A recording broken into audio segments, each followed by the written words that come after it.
Yo, what's going on? Navy Vet 88. Happy to see y'all again. I know y'all just saw my last video that I did a few months ago.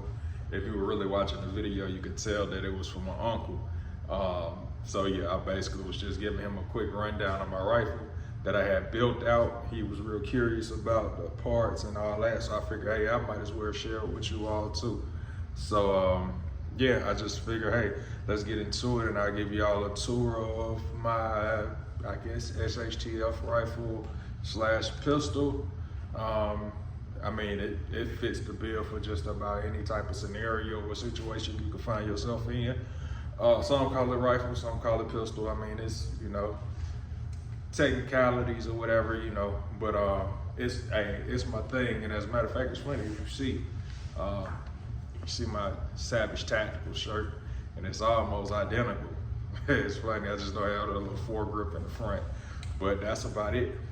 But yeah, I'm gonna go ahead and get y'all a little more acclimated with this pistol right here. This is my 11.5 build. It's a BCM upper complete with QDR 11.5 inch barrel and a surefire war comp up front, 3-prong flash hider. It's been working good for me so far. I had the surefire warden on it, but the blast mitigator really didn't make or break. If anything, it threw my shots off as far as my point of aim, point of impact once I took it off versus when I had it on. And I know it was pretty much to regulate the blast and mitigate a lot of the concussion, especially if you were shooting and laying prone. It would keep a lot of that debris that would typically blow up right in front of you and send it more in an outward direction. So being that I don't shoot prone a lot, mostly I'm shooting more in an up position here, or maybe a barricade or something like that, or switching from position from left to right. But other than that, I'm not laying on the ground too often, except for if I'm on a bench or something like that. And even on the bench, I have a 10-round mag that I use to pretty much keep it just about as flush as I need it to have. But yeah, I mean, that's about it as far as the tip is concerned. Moving back to the light, we have the Surefire M600 light with the pressure pad and switch that I pretty much swapped out and went with the modlite, something that's just lighter as far as taking up real estate is concerned, because I only have so much room on the 11.5. So less is more, basically. So given this little pressure pad, that's all I need right here. And then being that I do a C-clamp when I'm holding, that pretty much is like I'm right there at it every single time. Up front of that, up forward, you can see I have my M-Bus 3s, backup sights, plastic.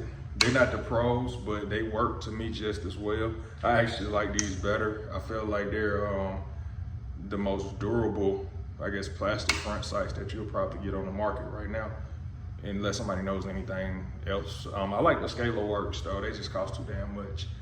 But you know, that's neither here nor there. Some people could say, oh, well, it's not a lot of money when you got a rifle that's about a little over 3,000. I'm like, yeah, you got a point, but sometimes it's just some stuff you don't want to spend money on for certain things. But yeah, anyway, wrapped around it, which I have my cables tucked, is on goon tape. So anybody who mess with goon tape, it's like really dope. It really gives you a good grip on just about anything. I got goon tape here on my Surefire light. This was like one of the first things I played around with on this magazine when I was kind of like working on, you know, trying to get an idea on how to work the goon tape. And if you might see it a little bit better there. So I got a really nice little wrap going on right there. And once I did this and I got it onto here, then I just started going goon tape crazy. I wrapped my light in goon tape. All of my pistols have goon tape on grips of them. And it just gives a little more tacky, like, you know, adhesive feel that you can kind of feel in between certain areas where you wrap it and it overlays it. I used to keep the Ranger bands on real heavy for a lot of stuff when it came to the wires. But after that, I was just like, you know what, I'll just use some goon tape, wrap it around, and if I ever need to take it off, I just unwrap it. And I don't see myself putting any type of like foregrip or anything at the bottom of this, so I really wasn't tripping about certain spaces being taken away that I want to be able to access. But moving back a little further, as you can see, this is extreme tactical boat carrier. I'm trying to think of where I got it from. I think it was like Bar or something, Bauer or something like that. But it's extreme tactical. It's coated in a bronze coating or something like that.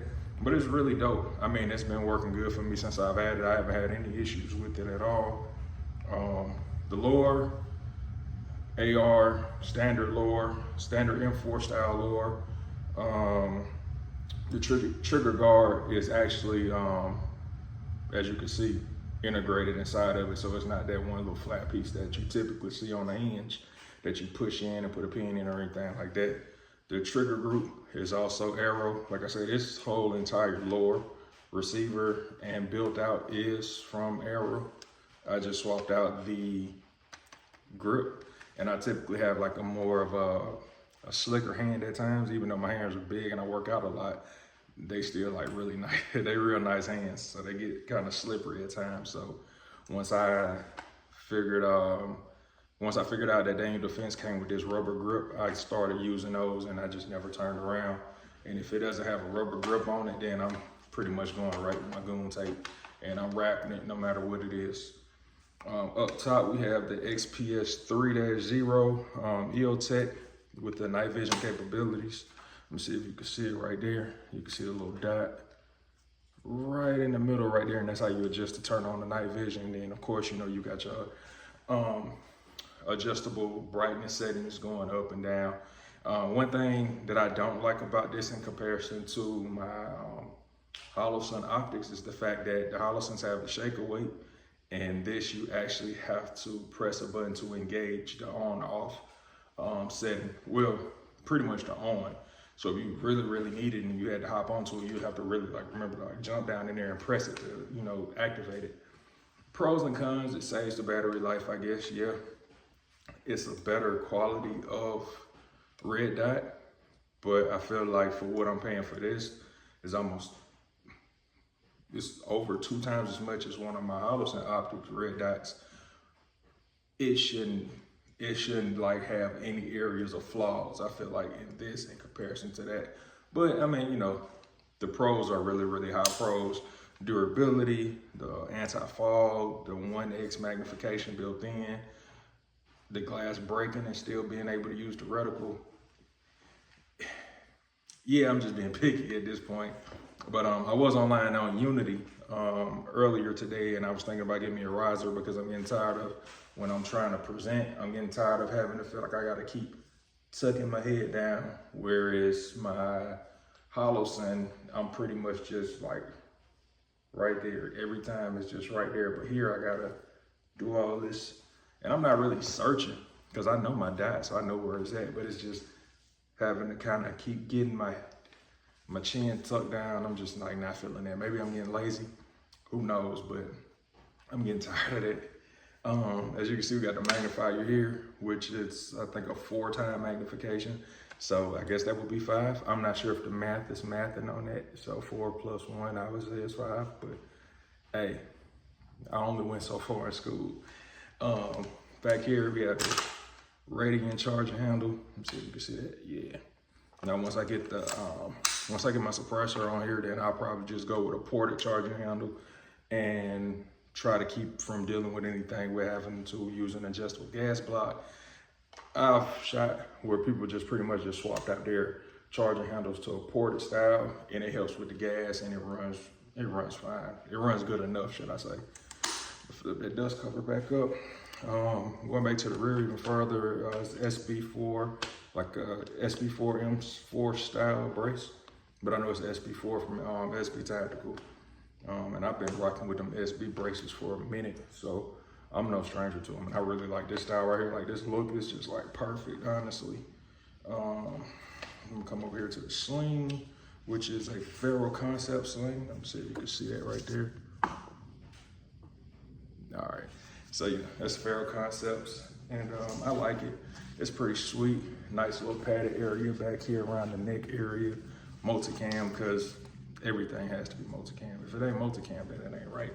I don't care, except for black multicam. That shit just look weird. I used to like it, but not no more.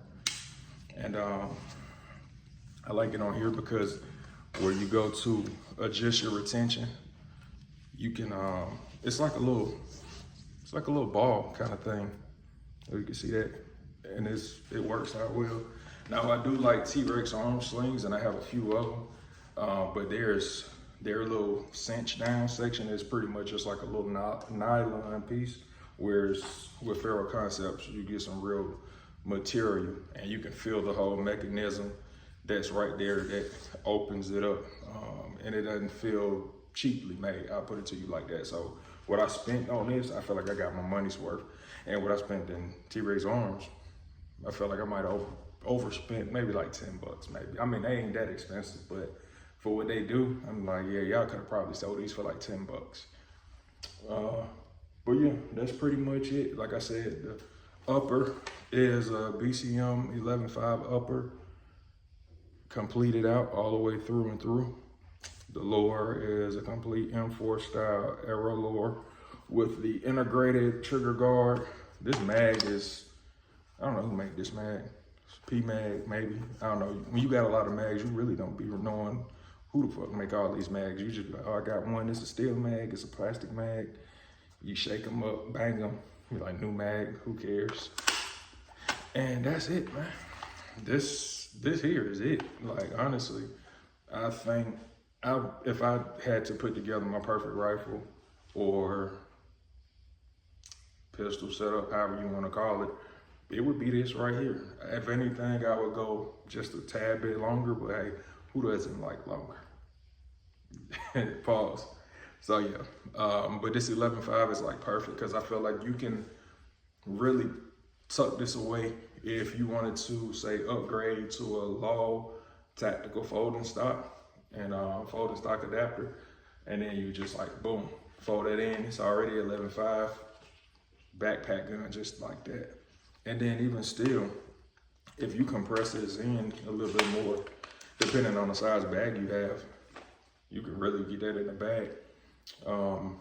Take the mag out and just stuff it down in there. But that's more if you got one of those longer style, like hunt, camping style bag. You know, they got a little bit more length in them versus width. And yeah, you can really put you one of those up in there. But yeah, man. This rifle is, this is the shit, man. I love this rifle. I don't think I could ever get rid of this one.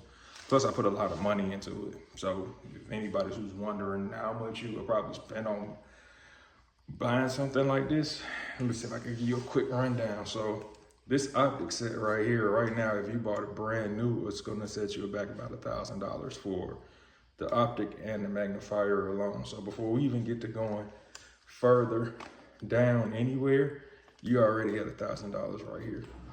This light, this M600 light, although I got it wrapped and I've shot it a bunch, I really don't care as much about it. This light will probably cost you about $280 to $300, depending on where you're getting it from. $280 to $320. You know, if you go to certain places, you get discounts. Like, I'm a veteran, so certain sites I get military discounts off of everything that I buy. So yeah, that'll set you back at about $280 to about $320. This Warcom flash hider will probably set you back about $115, $120. The Danieldefense grip, maybe like $30, $25, $30, who knows. Honestly, that's really the most expensive parts of it.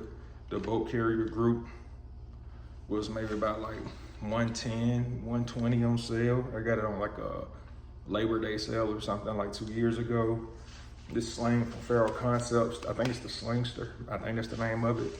I think I got it for about $75 on sale. Typically, I think it was like 90 or 80 or something. It's been a while. Some of this stuff you just piece together for so long, you don't even remember how much it costs after a while. You just be like, I bought that. He's like, was it on sale?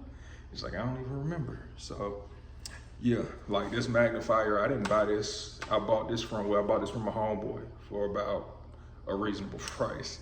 But this optic alone, the night vision compatible one, I think it was about like close to about $700. Yeah, about close to 700. Yeah, this modlite little pressure pad switch was only about like 30, 40 bucks. Not expensive at all.